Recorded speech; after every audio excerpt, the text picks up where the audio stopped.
If you log into YouTube, it will look a little bit different. They've done a redesign. It's a very cosmetic redesign, but it did prompt us to wonder, if you could change anything about YouTube, its culture, the way it's being used, its future, what would you change? To discuss that, we have our panel this week. We have Nick Healy, who is a freelance technology writer. You can also hear him on 2SER in Sydney. And Ariel Bogle is the technology editor for The Conversation.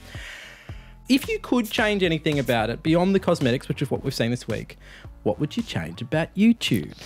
Oof, it's a hard one. It's been interesting to see YouTube sort of scurry after that pay for streaming thing they want. YouTube Red, exactly.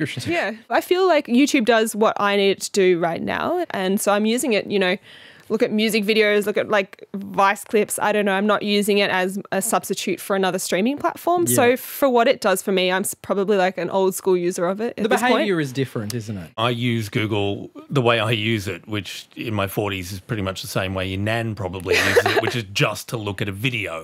I go hunting a particular video, I watch that video, I'm done. Or if it's embedded in a news story, I watch that video and then I'm done.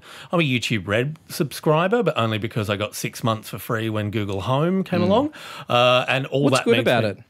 Well, all it means for me is I can do background playing. So if I've been watching something on the bus, Stephen Colbert will keep talking when I have to put my phone back in my pocket. So I don't know what I'd do to YouTube. This whole kind of YouTube star phenomenon, I try and get a handle on it. And I feel like I'm just lost occasionally because sometimes I don't understand what's compelling about what these people are doing.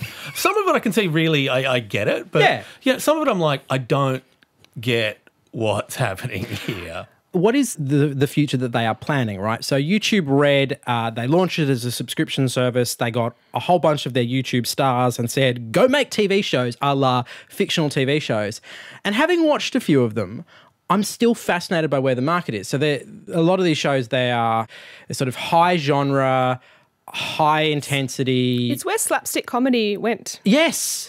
Well, I'm not clear. I don't have the numbers in front of me about just who is subscribing to YouTube Red, but I would say it's probably they are doing pretty well at translating those YouTube stars that have organic growth on the platform and moving them into YouTube Red. But YouTube Red's not just about audience, it's also about keeping stars happy. So one thing, of course, that when Vine collapsed, a lot of the complaints from the Vine stars, who were genuinely became huge stars off Vine. And we should say Vine was the thing. 6 second. 6 second videos, Yeah, I think was owned by Twitter. Yes. Yeah, and exactly. and there was people did really inventive, interesting things with them. Great comedy on Vine. Great comedy on Vine. Yeah. Yeah. So Vine, there were all these stars, and a lot of African American kids, particularly, became really famous on Vine. But they all started migrating to YouTube because they were all complaining that Vine as a company was not supporting them, not helping them monetize.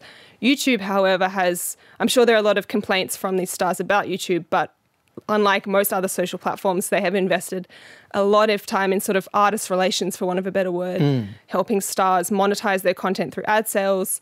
This YouTube Red is just another chance to sort of formalize those arrangements with the stars, tie them up on YouTube so they don't migrate to whatever else is new, say Snapchat, keep them so they keep their audience. So it's clever in that way. It's not just about getting subscribers, but also about tying the stars down.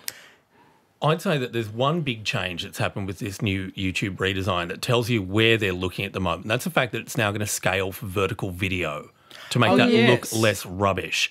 And that tells me that they are getting getting excited again about user-generated content, and that's phones. Yes. So YouTube stars tend to have fairly high-quality production studios. But it's designed in the widescreen format that is, you know, it has its origins in cinema and television, but of course with the rise of Snapchat and Instagram, it's almost like the screen of the future, or one of the screens, the new screens of the future, is a vertical video and a square video, which is increasingly how people watch it on mobile. And I think it's a big call from YouTube to push it that way, and I think it's an interesting one. All right, you can get all of this in the podcast of Download This Show. We're also talking about online ticket resellers being, evil, basically, and what is going to happen to Channel 10 now that they've been bought by the American network CBS. All of that you can find on Download This Show on any podcast app of your choosing. We'll see you there. Thanks, guys.